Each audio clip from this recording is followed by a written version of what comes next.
ये मायावी वृक्ष है, हमें सावधान रहना होगा। कदाचित इसे काटना ही उचित होगा। न रहेगा ये और न रहेगी इसकी माया।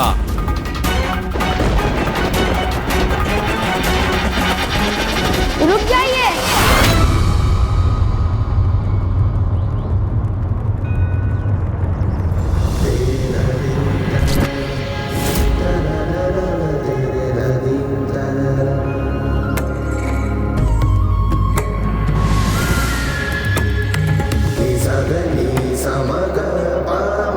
ये क्या कर रहे हैं आप? ये मायावी वृक्ष है, इसे काट कर हम अपने वन की रक्षा कर रहे हैं। किंतु आप कौन है ब्राह्मण बालक, और आप मुझे क्यों रोक रहे हैं? मैं कौन हूँ?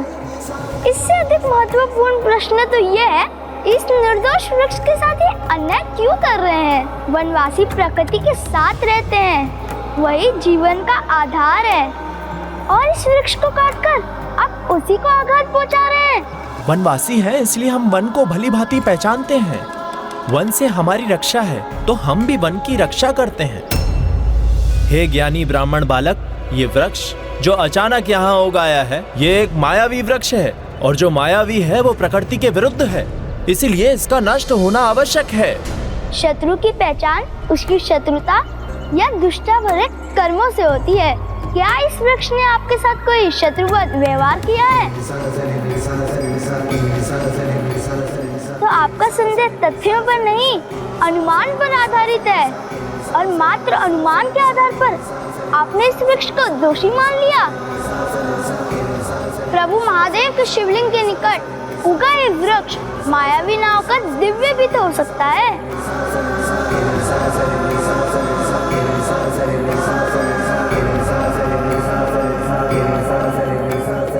ये तो सत्य है, इस वृक्ष की एक दिव्य आभा है। ये भी तो संभव है कि ये वृक्ष यहाँ किसी महान शुभ कार्य के लिए प्रकट हुआ हो। आपको तो इसे प्रणाम करना चाहिए। शुभ कार्य? सत्य ही तो है। सर्वप्रथम देवर्षि नारद यहाँ आए, अब ये दिव्य वृक्ष, इन दोनों का अवश्य कोई संबंध है।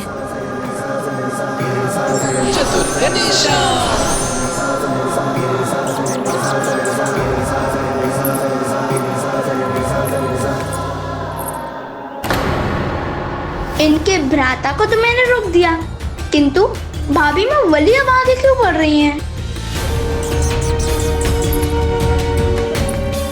प्रभु, कहीं हमारा ये उपाय भी असफल तो नहीं होने वाला?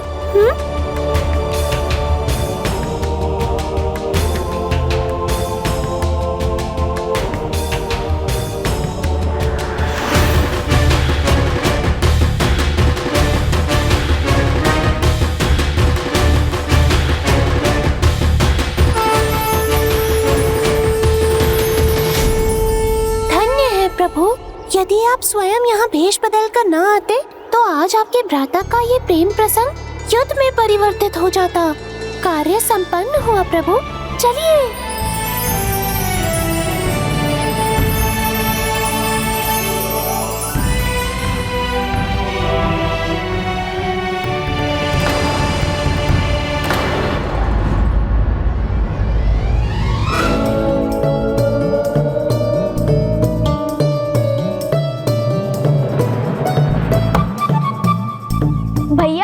अब आप अपने स्वाभाविक रूप में आ जाइए, सब जा चुके हैं।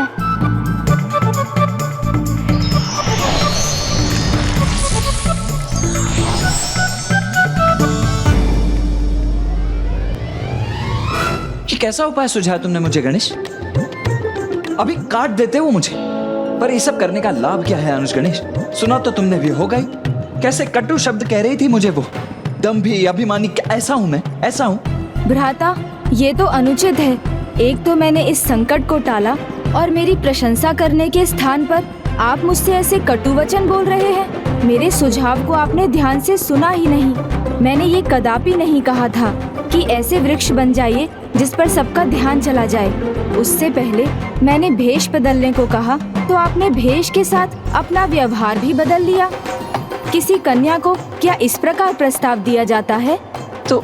अब तुम ही मुझे बताओ कि विवाह प्रस्ताव दिया कैसे जाता है एक कन्या को?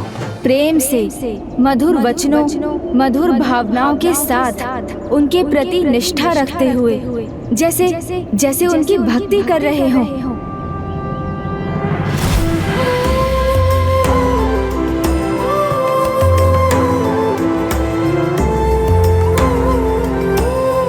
अब समझा। जब आप मेरी भक्ति में लीन थी तो निशब्द रहकर भी आप मेरे प्रति अपना स्नेह व्यक्त कर रही थी। क्या भ्राता, एक तो मेरे सुझाव आप समझ नहीं रहे हैं, और जब समझा रहा हूँ तो आपका ध्यान कहीं और ही भटका हुआ है, मेरी बात सुन ही नहीं रहे हैं। तो अब तुम ही बताओ अनुज गणेश कि मैं क्या करूं? जो तुम कहोगे वही मैं करूंगा।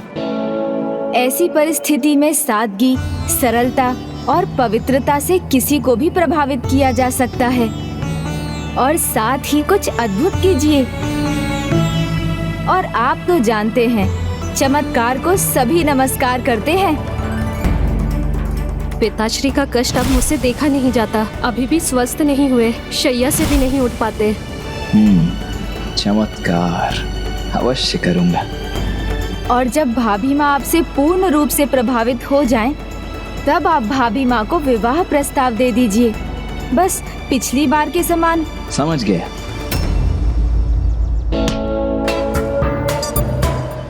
मैं सब कुछ समझ गया अनुज गणेश।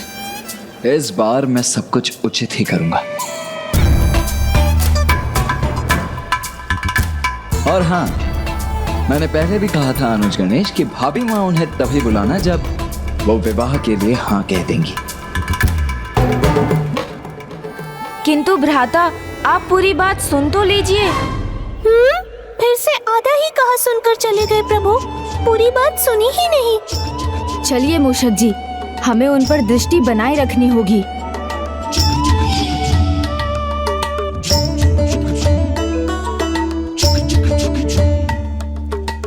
देवी वल्ली का निवास निकट है। हाँ, सादगी, सरलता, पवित्रता।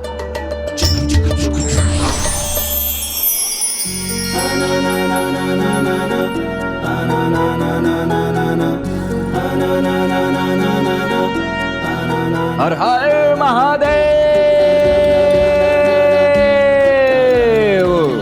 देखो पुत्री, द्वार पर शायद कोई सिद्ध ऋषि आए हैं, जाओ। जी।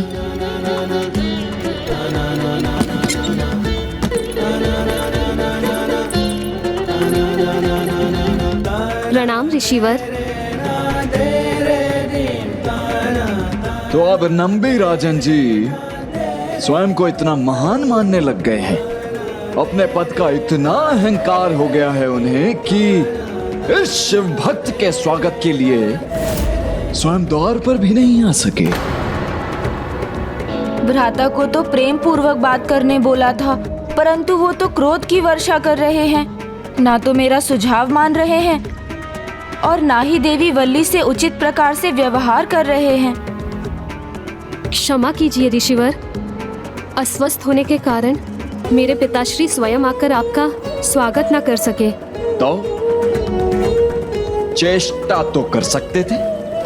जाओ जाकर कहो उनसे कि वो चेष्टा करें, क्योंकि स्वयं महादेव भी उन्हीं की सहायता करते जो जीवन में चेष्टा करते हैं। भूमि पर प्रथम पग पड़ते ही महादेव की कृपा उन पर बरसेगी और वो पुनः स्वस्थ हो जाएंगे।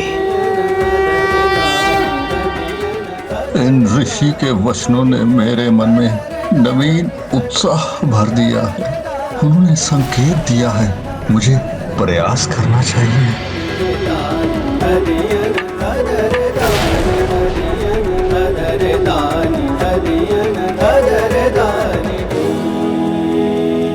क्षमा कीजिए ऋषिवर, मैं अभी आई। पिताश्री, पिताश्री, मैं नहीं पुत्री, नहीं।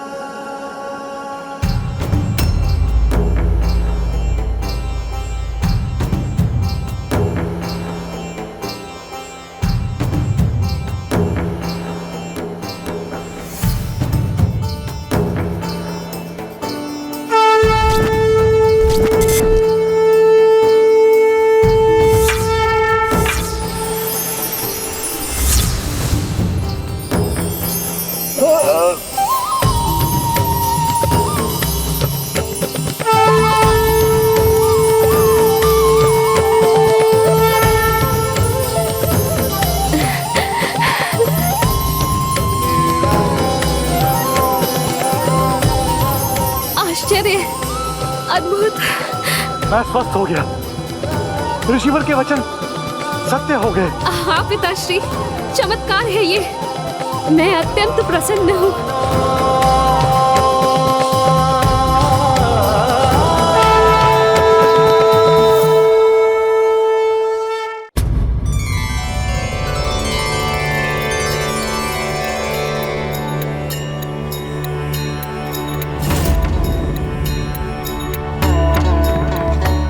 प्रणाम ऋषिवर, आपको कोटि कोटि धन्यवाद कि आप यहाँ पधारे और मुझ पर ये कृपा की। हे ऋषिवर, आपके चरण यहाँ पड़ते ही हमारा तो भाग्य सुधर गया। पिताश्री पल भर में स्वस्थ हो गए। इसलिए हे महान ऋषिवर, हमें अपना परिचय देने की कृपा कीजिए। कौन है आप? मैं शिवपुत्र का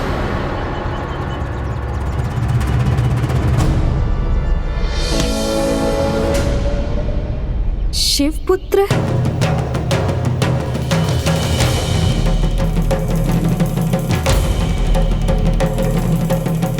मेरा तात्पर्य है कि हम सभी शिव की संतानें ही तो हैं। सभी परमेश्वर महादेव के अंश हैं। मैं भी उन्हीं का एक अंश मात्र ही हूं। अब इससे अधिक और क्या परिचय दूं मैं अपना। अहो भाग्य हमारे कि आप यहाँ पधारे, मुझ पर इतना बड़ा उपकार किया, तो अब आप भी हमें अपनी सेवा करने का अवसर देने की कृपा कीजिए। पुत्री, ऋषिवर के स्वागत सत्कार का प्रबंध करो। इसमें किसी भी प्रकार की कोई कमी नहीं होनी चाहिए। पधारिए ऋषिवर।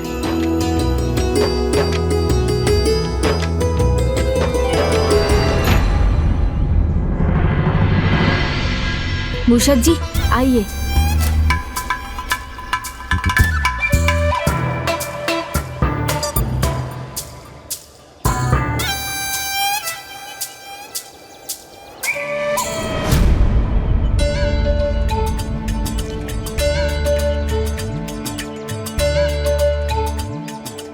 योजना के 2 भाग तो पूर्ण हो गए।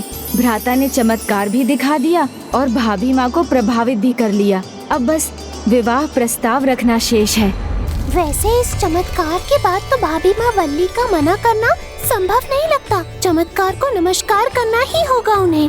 क्यों प्रभु? हे ऋषिवर, आज रात्रि आप यहीं विश्राम कीजिए। हमें और सेवा करने का अवसर दीजिए। देवी, आपकी इतनी सेवा और निष्ठा से मैं अत्यंत प्रसन्न हूँ। इसीलिए आपसे प्रसन्न होकर मैं आपके समक्ष एक प्रस्ताव रखने का इच्छुक हूँ। प्रेम से, मधुर वचनों, मधुर भावनाओं के साथ उनके प्रति निष्ठा रखते हुए, जैसे जैसे उनकी भक्ति कर रहे हों। देवी, आपकी निष्ठा और सेवा भाव से मैं इतना प्रभावित हुआ हूँ कि मेरा विचार है कि आप जैसी निष्ठावान कन्या से यदि मेरा विवाह हो, यदि आप जैसी कन्या को मैं अपनी अर्धांगिनी, अपनी जीवन संगिनी के रूप में पा सकूं, तो ये मेरा परम सौभाग्य होगा।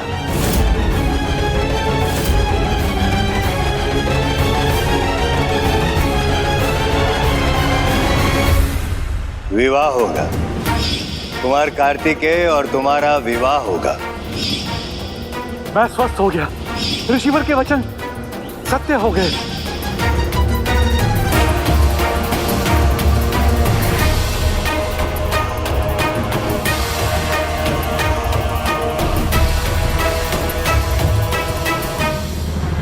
चमत्कार कर आपने अपनी महानता सिद्ध कर दी।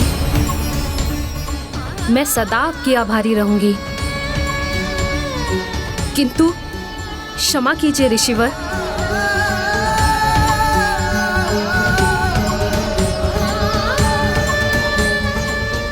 मैं आपका ये प्रस्ताव स्वीकार नहीं कर सकती।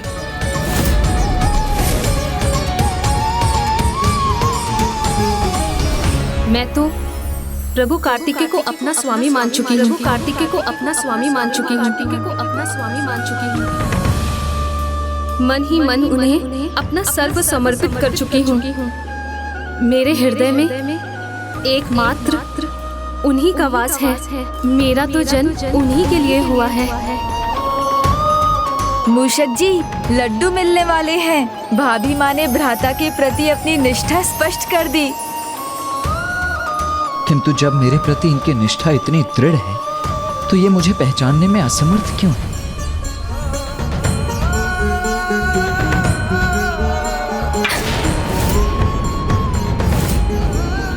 मुझे अस्वीकार कर। आपने न केवल मेरा अपितु मेरे तपोबल रूपी चमत्कार का भी अपमान किया है देवी। नहीं ऋषिवर, अपमान नहीं। मैं असमर्थ हूँ।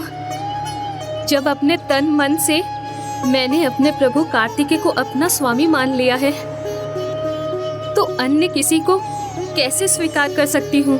एक ऋषि को रुष्ट और असंतुष्ट करने का परिणाम भी जानती हैं आप?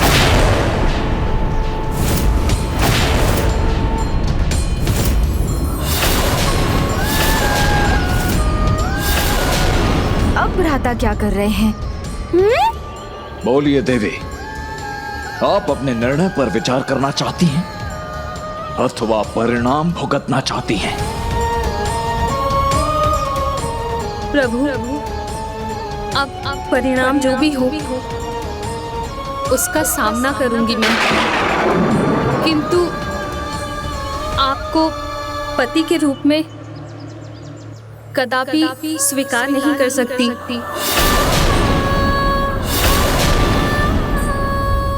क्योंकि प्रभु कार्तिकेय के प्रति मेरी निष्ठा विचार नहीं, स्वभाव बन गया है।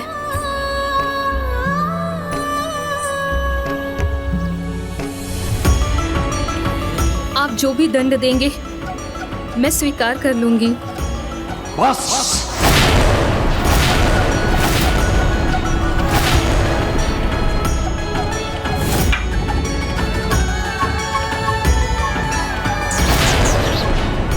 उठिए देवी।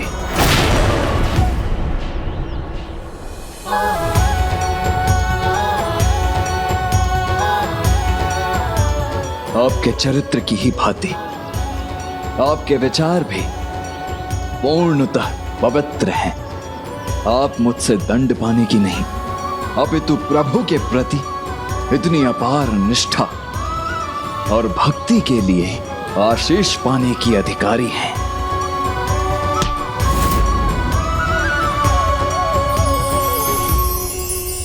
आपकी इच्छा पूर्ण हो।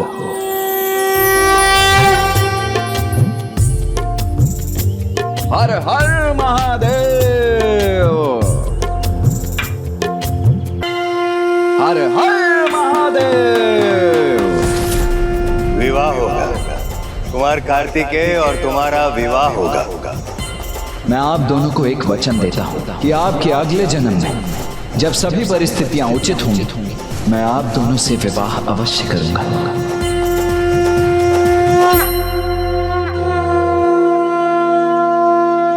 भ्राता, आपने अपने प्रति उनकी निष्ठा और भक्ति का प्रमाण प्राप्त कर लिया। आपको ये भी ज्ञात हो गया कि इस जन्म में भी वो आपके ही प्रति पूर्ण रूप से समर्पित हैं। हाँ अनुज गणेश, अब उनका मनोभाव तो पूर्ण रूप से स्पष्ट है। तो अब विलंब क्यों करें? चलिए ये शुभ समाचार चलकर माता और अन्य सभी को दे दें। नहीं अनुज गणेश, अभी नहीं। अभी हमारा कार्य पूर्ण नहीं हुआ है, अधूरा है। उन्होंने अपनी निष्ठा तो प्रमाणित अवश्य कर दी है, किंतु अभी तक मुझे पहचान कर मुझे हाँ कहाँ कहा है। किंतु भ्राता,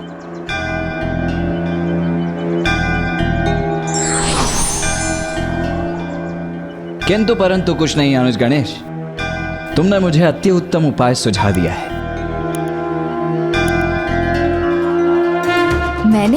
ये उपाय मैंने कहाँ सुझाया? और भाभी माँ तो पहले ही भ्राता को इस रूप में अस्वीकार कर चुकी है। अब वो पुनः इन्हें इस रूप में देखेंगी तो प्रभावित होने के स्थान पर कहीं क्रोधित ना हो जाएं। भ्राता, पता नहीं आप ऐसी मति गति के साथ भाभी माँ को कैसे प्रभावित कर पाएंगे।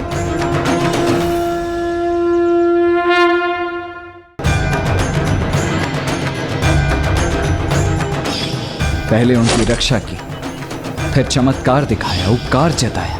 अब वैसी कोई भूल ना हो मुझसे। किंतु क्या कारण है कि बार बार मैं स्वयं के लिए ही विघ्न उत्पन्न किए जा रहा हूं?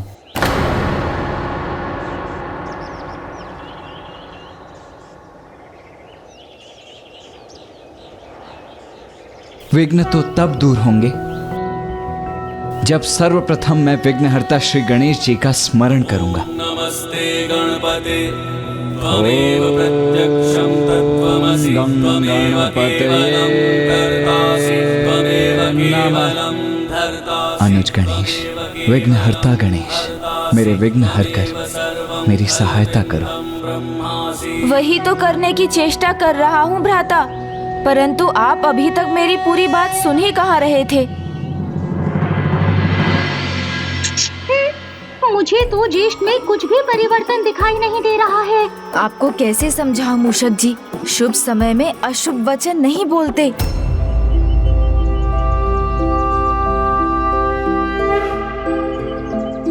आपने कहा था आप एक राजकुमारी हैं, फिर आज स्वयं राजकन्या जी को इतना साधारण कार्य करने की आवश्यकता क्यों पड़ गई? यहाँ की राजकुमारी होने के नाते इस वन में रहने वाले गज भी तो मेरी ही प्रजा हैं, इसलिए उनको भोजन दे रही थी ताकि वो भोजन लेकर वन में वापस लौट जाए और यहाँ की फसलों को क्षति न पहुँचाए। अति उत्तम विचार है। किंतु कदाचित आप अपना मार्ग फिर से भूल बैठे हैं और ये भी भूल चुके हैं कि मेरे भ्राता अभी भी आपको ढूंढ रहे हैं। अब देखिए ना कैसा विचित्र सा संजोग है ये। आपके भ्राता मुझे ढूंढ रहे हैं और मैं आपको। वो अपने प्रस्ताव के लिए अभी तक आपके मुख से हाँ या ना का उत्तर नहीं सुना ना मैंने।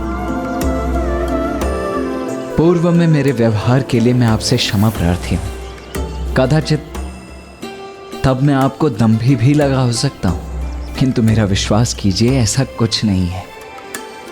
मैं तो आपको प्रभावित करने के प्रयास में कुछ भूलें कर बैठा बस।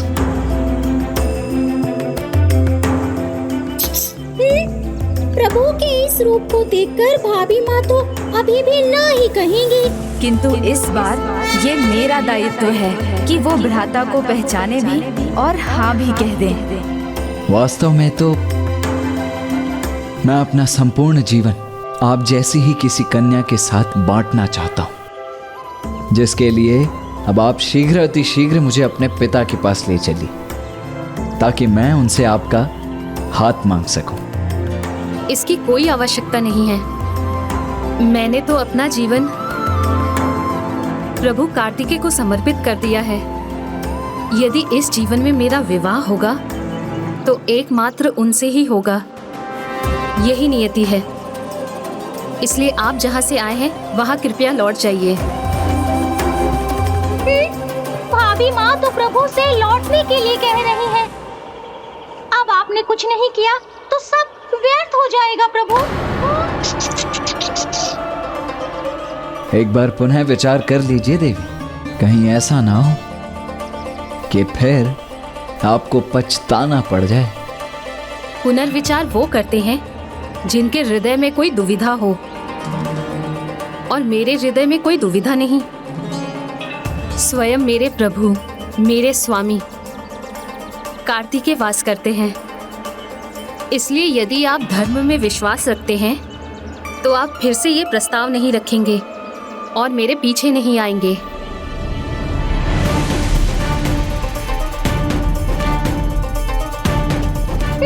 भाभी माँ जा रही है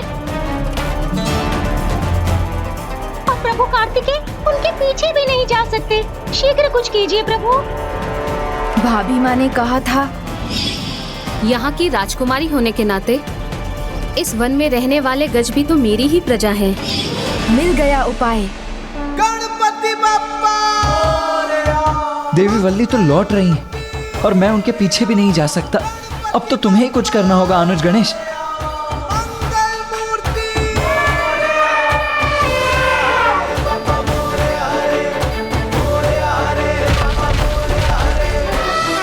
गज की ऐसी भीषण गर्जना।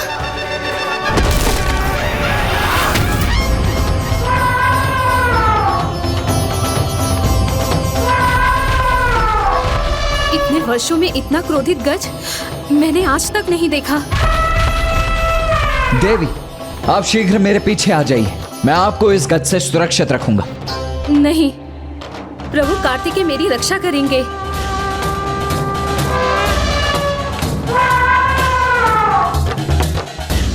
देवी, अब तो गज आपके निकट आ चुका है। हट मत कीजिए, आ जाइए मेरे पीछे। मुझे करने दीजिए आपकी रक्षा। प्रभु कार्तिकेय जिनके रक्षक हो, उन्हें कोई हानि नहीं पहुंचा सकता।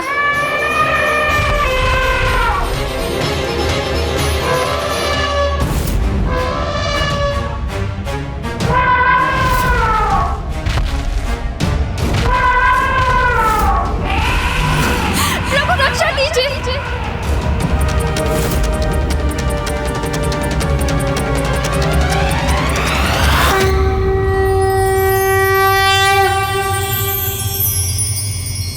प्रभु कार्तिकेय, स्वामी आप।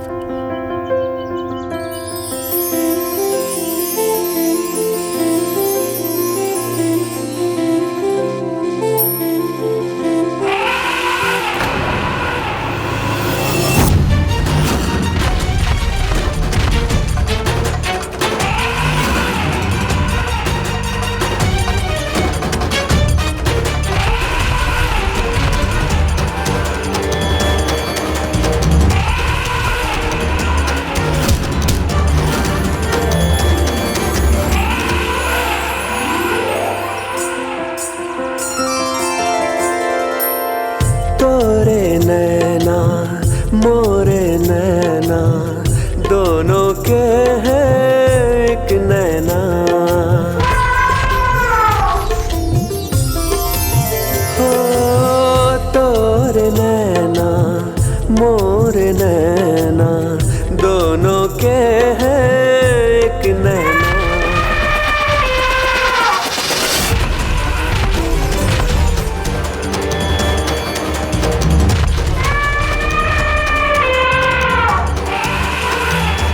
रुक जाइए गजराज।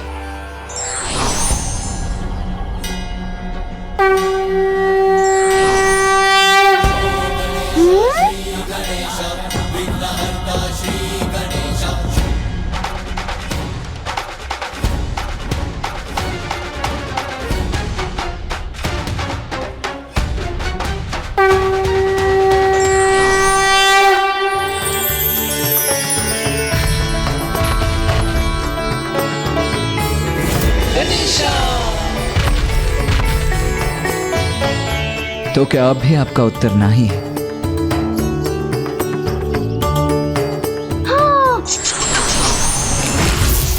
अर्थात अब लड्डू खाने का समय आ गया है।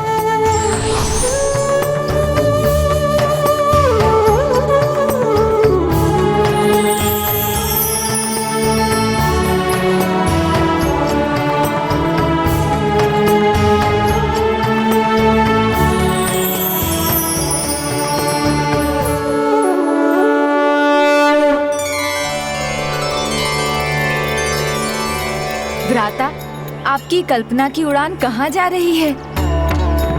कहाँ खोए हुए हैं आप? अनुज गणेश, तुम मुस्कुरा क्यों रहे हो?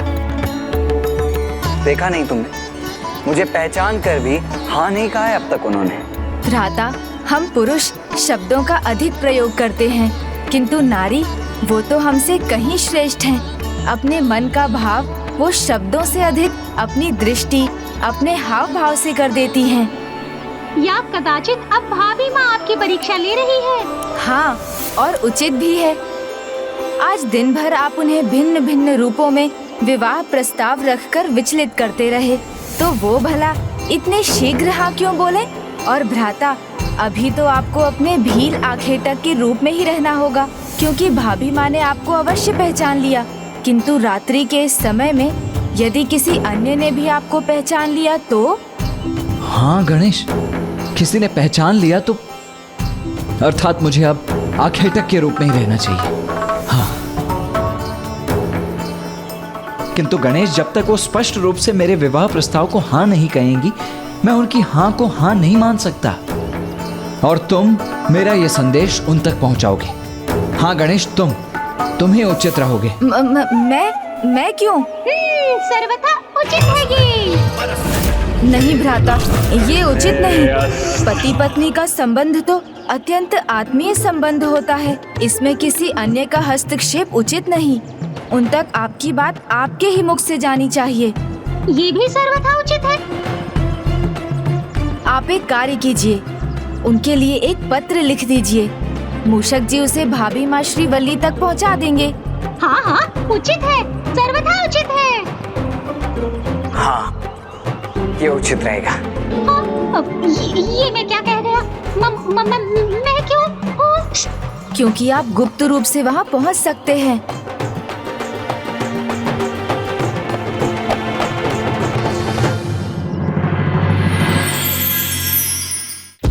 प्रभु सारे संकट वाले कार्य मुझसे ही करवाते हैं। भाभी माँ को पत्र देने हेतु मुझे यहाँ आखेटकों के निवास में भेज दिया। किसी ने देख लिया तो मेरा अंत निश्चित है।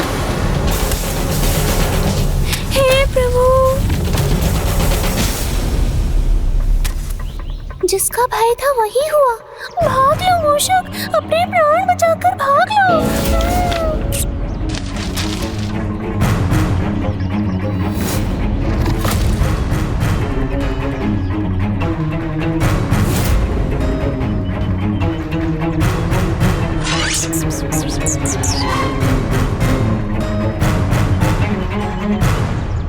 मूषक जी ने आधा कार्य तो कर दिया, अब शेष मुझे पूर्ण करना होगा।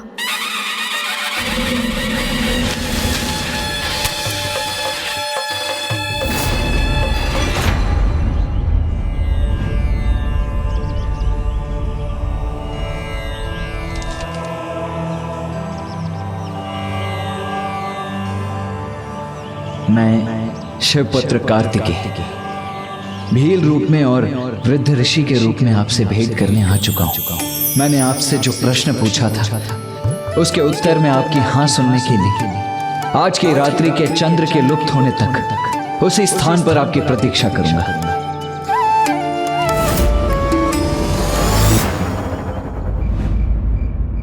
अभी तक आई क्यों नहीं वल्ली जी? मूषक जी, आपने पत्र वल्ली जी तक पहुंचाया तो था ना? हाँ प्रभु, मैं वो पत्र उनके निवास तक पहुंचा कर आया हूँ। भ्राता, ऐसे समय में धैर्य ही सबसे अच्छा मित्र है। धैर्य के बल पर हम सब कुछ पा सकते हैं। निश्चिंत रहिए, भाभी माँ अवश्य आएंगी।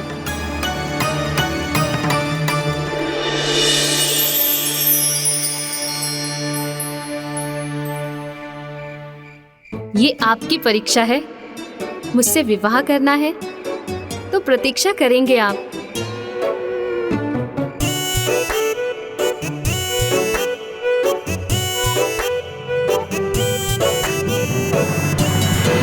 प्रभु, कदाचित भाभी माँ अब नहीं आएंगी।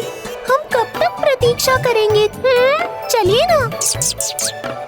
नहीं, मैंने पत्र में उन्हें वचन दिया है कि जब तक आकाश में चंद्रमा विराजमान रहेंगे तब तक मैं उनकी प्रतीक्षा करता रहूंगा। किंतु प्रभु, चंद्रमा भी तो अस्त होने ही वाले हैं, और यदि वो फिर भी नहीं आई तो? मूषक जी, प्रत्येक व्यक्ति को अपनी इच्छा के अनुसार अपना चुनाव करने का अधिकार है। यदि वल्ली जी की यही इच्छा है तो मैं उनकी इस इच्छा का भी सम्मान करूंगा। समय भले ही बीत रहा हो, किंतु मुझे विश्वास है कि वो यहीं कहीं निकट है और इस अवधि की समाप्ति तक वो यहां अवश्य आएंगी। प्रभु, मैंने आपसे परीक्षा हेतु प्रतीक्षा करवाई और आप मेरे लिए पूरी रात यहीं रुके।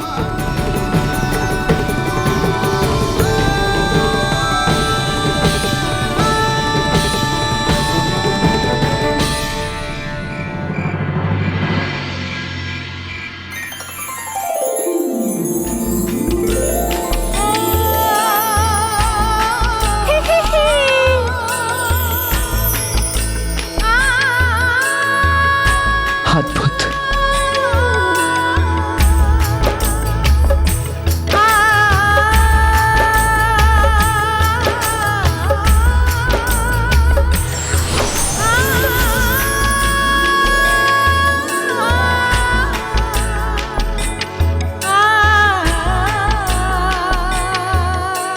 अंततः वो घड़ी आ ही गई मूषक जी, जिसकी हमें प्रतीक्षा थी। किंतु प्रभु, ये दोनों तो निशब्द खड़े एक दूसरे को ही निहार रहे हैं। आज का नहीं मूषक जी, पूर्व जन्म का संबंध है। तो एक दूसरे को देखकर मंत्रमुग्ध होना तो स्वाभाविक है। रुकिए, मैं अभी इन्हें वर्तमान में ले आता हूँ।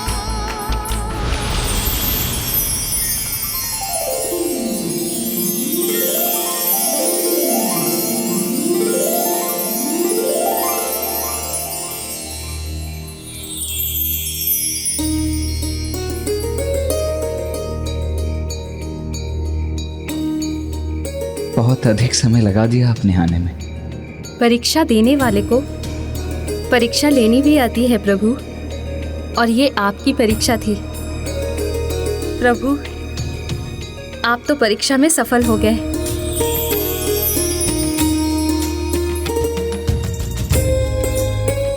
किंतु अभी तक आपने मेरे प्रश्न का उत्तर नहीं दिया। हाँ या ना? जो भील आखिर मेरे सामने है, उसे मेरी हाँ या ना नहीं, किंतु इस रूप के पीछे जो मेरे स्वामी,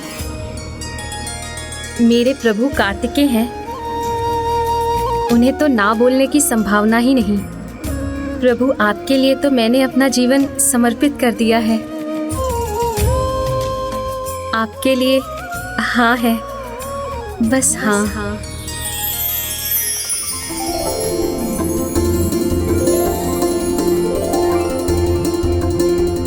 पिताश्री, देखिए वो है बाहर या खेटक।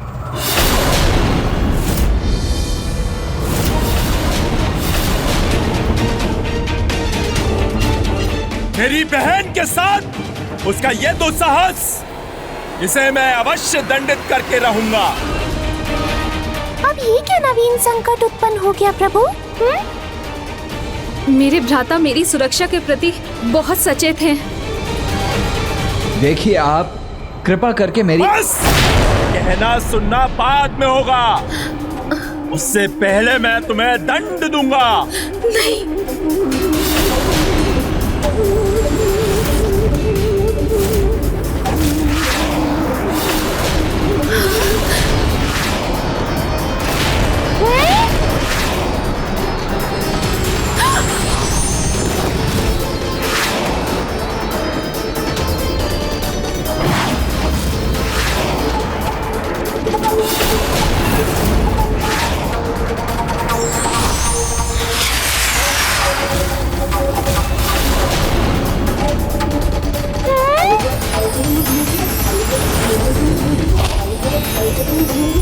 भ्राता, पिताश्री,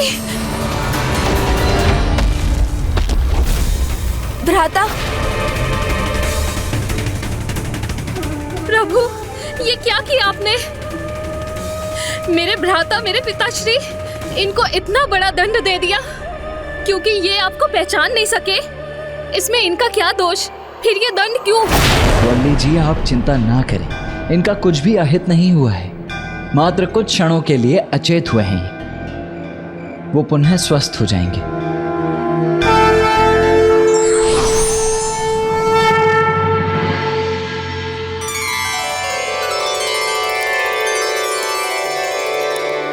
ओम सद्गुरुशाय विद्महे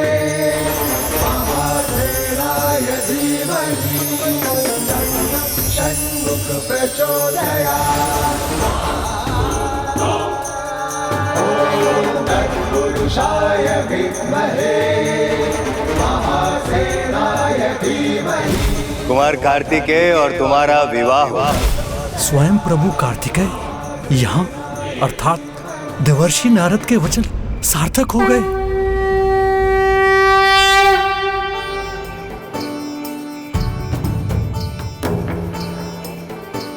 प्रणाम प्रभु श्री कार्तिकेय जी, हमें क्षमा कर दीजिए, हम आपको पहचान नहीं पाए, इसी कारण यह धृष्टता हुई। नहीं नंबी राजन जी, आपको मुझसे क्षमा मांगने की कोई आवश्यकता नहीं। क्षमा तो मुझे आपसे मांगनी चाहिए, और आपकी पुत्री का हाथ भी।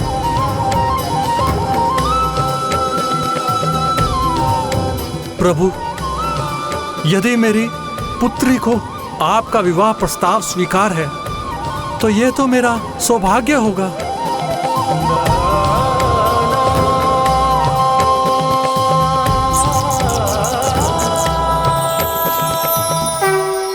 प्रणाम प्रथम पूज्य गणेश जी। भ्राता, अब तो मैं भाभी माँ देवी श्री वल्ली को भाभी माँ पुकार सकता हूँ ना?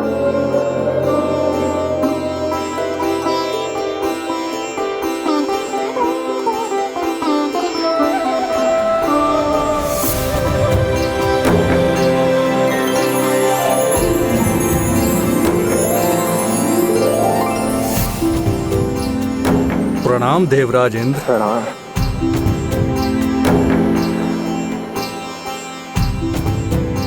आज आपके भी दर्शन पाकर मैं धन्य हो गया। अब तो मुझे बस उस भव्य और दिव्य दृश्य की प्रतीक्षा है जब मैं प्रभु की बारात का यहाँ स्वागत करूंगा। नहीं नहीं नंबी राजन जी, बारात तो इंद्रलोक जाएगी। मेरी पुत्री देवसेना और आपकी पुत्री श्रीवल्ली, दोनों का विवाह देव सेनापति कुमार कार्तिकेय के साथ इंद्रलोक में ही संपन्न होगा। किंतु मेरी पुत्री वल्ली यहीं से विदा होगी, इसलिए बारात यहीं आएगी। नंबी राजन जी, ऐसे शुभ अवसर पर विवाद उचित नहीं। आप कृपा कर मेरा प्रस्ताव स्वीकार कर लीजिए, बारात इंद्रलोक ही जाएगी। देवराज, कृपया करके मेरा अनुरोध स्वीकार कर लीजिए। ये विचित्र विवाद उठ खड़ा हुआ है, अब इस समस्या का भला क्या समाधान है?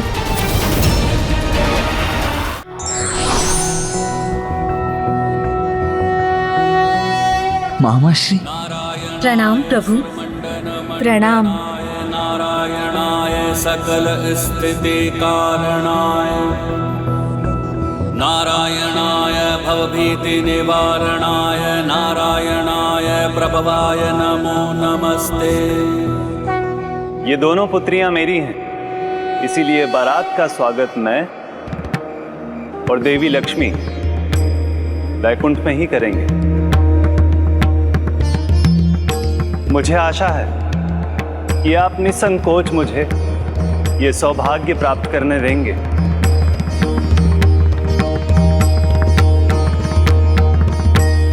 उचित है नारायण।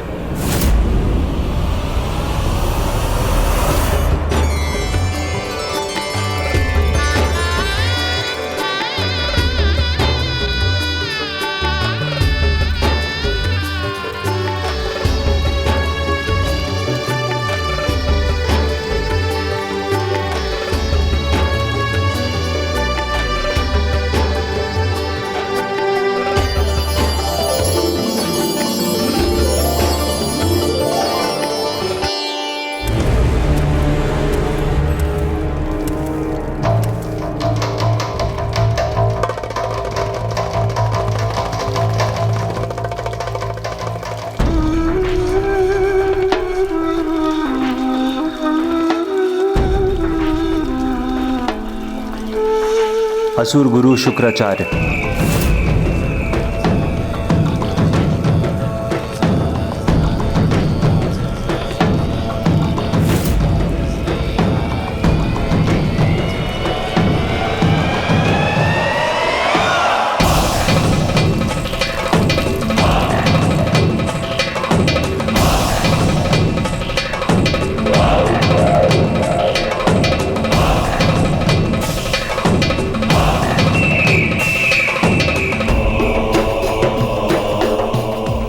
श्री हरि।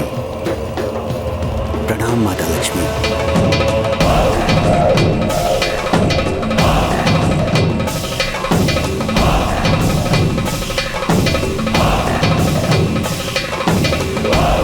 मुझे सूचना मिली है कि आपकी पुत्रियों का विवाह होने वाला है, इसीलिए मैं यहाँ चला आया अपना कर्तव्य निभाने,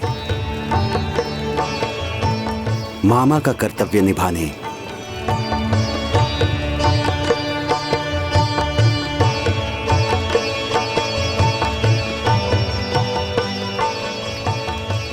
भ्राता शुक्राचार्य, आपको आपका कर्तव्य निभाने से मैं कैसे रोक सकती हूँ? स्वागत है आपका।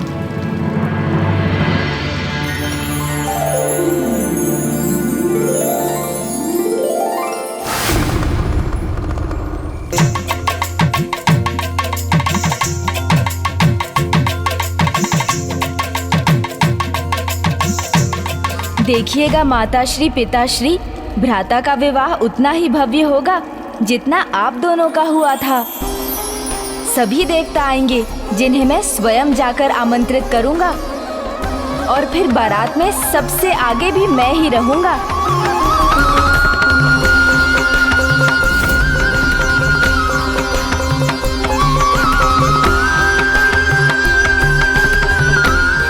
और देखिए ना, कैलाश ही नहीं, संपूर्ण सृष्टि ही भ्राता के विवाह के आनंद में मग्न है।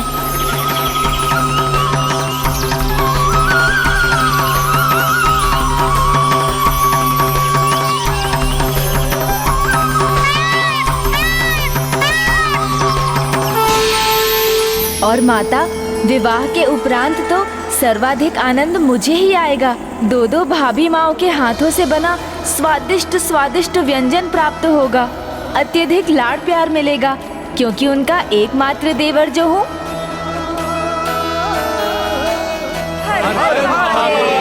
देव सेनापति शिव पुत्र कुमार कार्तिकेय की जय। देव सेनापति शिव पुत्र कुमार कार्तिकेय की जय। देव सेनापति शिव पुत्र कुमार कार्तिकेय की जय।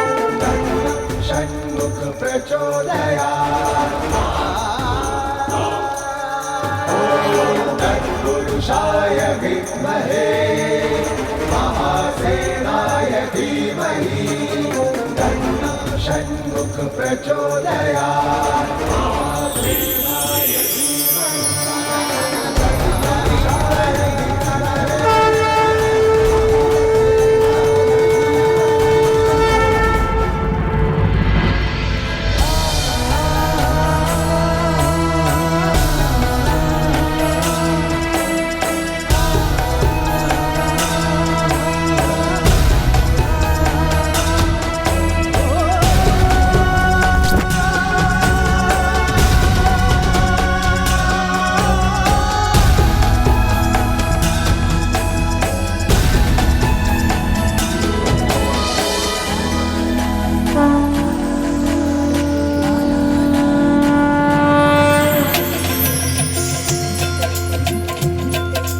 उमंगों की घटा छाई, खुशियों की छटाई।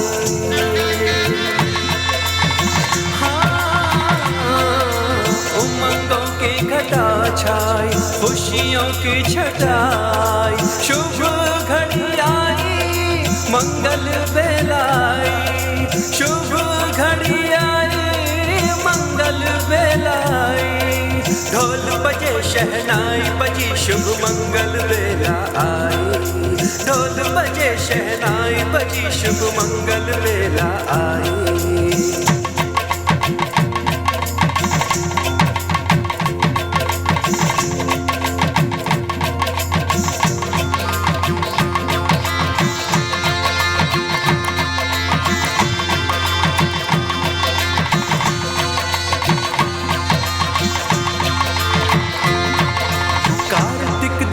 बन साजे, विवाह मंगल धुन बाजे।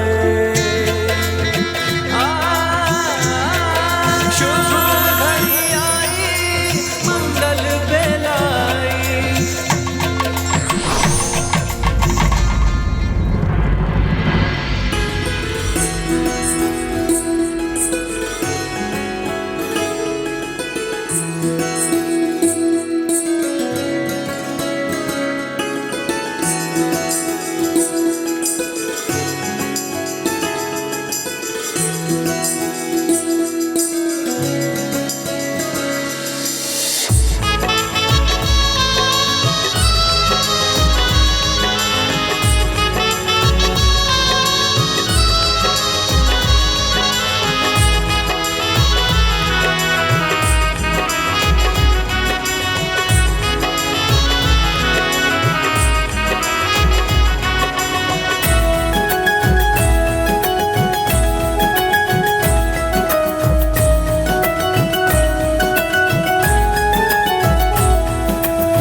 सेनापति कुमार कार्तिकेय की देव सेनापति कुमार कार्तिकेय की देव सेनापति कुमार कार्तिकेय की देव सेनापति कुमार कार्तिकेय की।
अब कन्यादान की वेला है।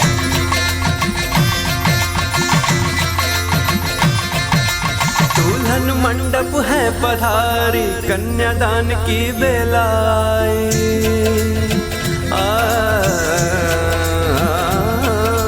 दुल्हन मंडप है पधारी, कन्यादान की बेला सिंदूर दान की छटा छाई, शुभ घड़ी आई मंगल कन्यादान संपन्न हुआ। शुभ घड़ी आई मंगल बेलाई, ढोल बजी शहनाई बजी बड़ी मंगल बेला आई, ढोल बजी शहनाई बजी बड़ी मंगल बेला आई। दुल्हन मंडप है पधारी, कन्यादान की बेला सिंदूर दान की छटा छाई, शुभ घड़ी आई मंगल बेलाई, शुभ घड़ी आई मंगल बेलाई, ढोल बजी शहनाई बजी बड़ी मंगल बेला आई, ढोल बजी शहनाई अब आप गठबंधन कीजिए। मंगल बेला आई।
कुमार कार्तिकेय की, देव सेनापति कुमार कार्तिकेय की। विवाह संपन्न हुआ। भ्राता कार्तिकेय को, भाभी माँ देवसेना को एवं भाभी माँ श्री वल्ली सहित यहाँ उपस्थित सभी प्रियजनों को बधाई।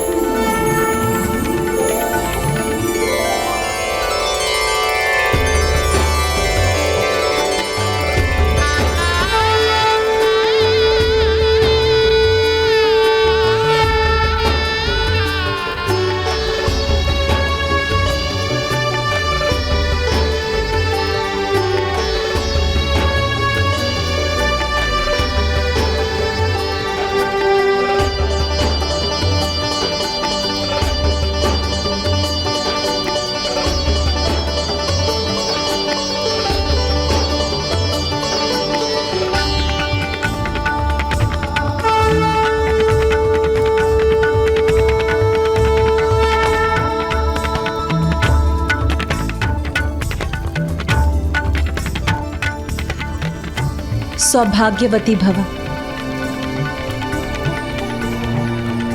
विवाह के उपरांत सर्वप्रथम वैवाहिक दंपत्ति को अरुंधति तारे को प्रणाम करना चाहिए, क्योंकि सभी पतिव्रताओं में सर्वश्रेष्ठ है देवी अरुंधति। उनके पति ब्रह्म ऋषि वशिष्ठ दाम्पत्य सुख और निष्ठा के प्रतीक हैं। उनके आशीष से सुखमय दाम्पत्य जीवन का आरंभ होता है।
ये किसके कठिन ताप का प्रभाव है जो सृष्टि पर एक नए संकट को जन्म देने वाला है? ओम ब्रह्मदेवाय नमः। ओम ब्रह्मदेवाय नमः। ओम ब्रह्मदेवाय नमः। ओम ब्रह्मदेवाय नमः।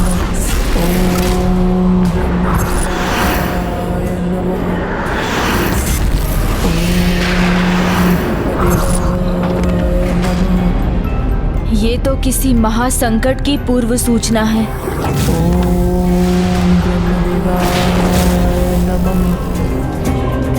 ओम ब्रह्मदेवाय नमः।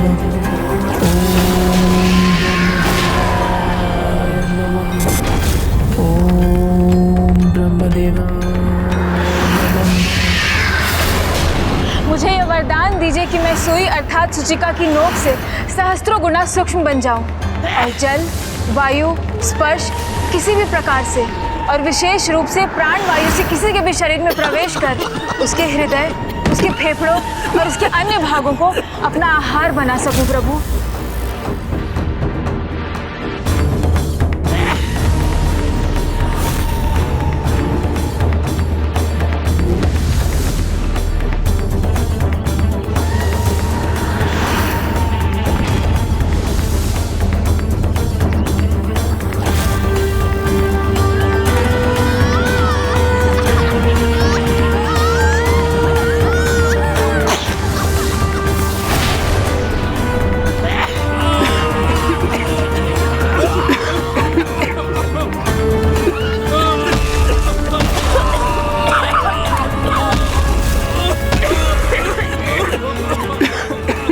है ये नई समस्या जो निरंतर बढ़ती ही जा रही है, और कैसे होगा इसका निदान? धैर्य वो सद्गुण है जिसे धारण करने वाला व्यक्ति सदैव उचित परिणाम का अधिकारी होता है। विघ्नहर्ता श्री गणेश के अद्भुत शक्तियों से भरे वीडियोस देखने के लिए चैनल को सब्सक्राइब करना न भूलें और साथ ही बेल आइकॉन भी दबाएं।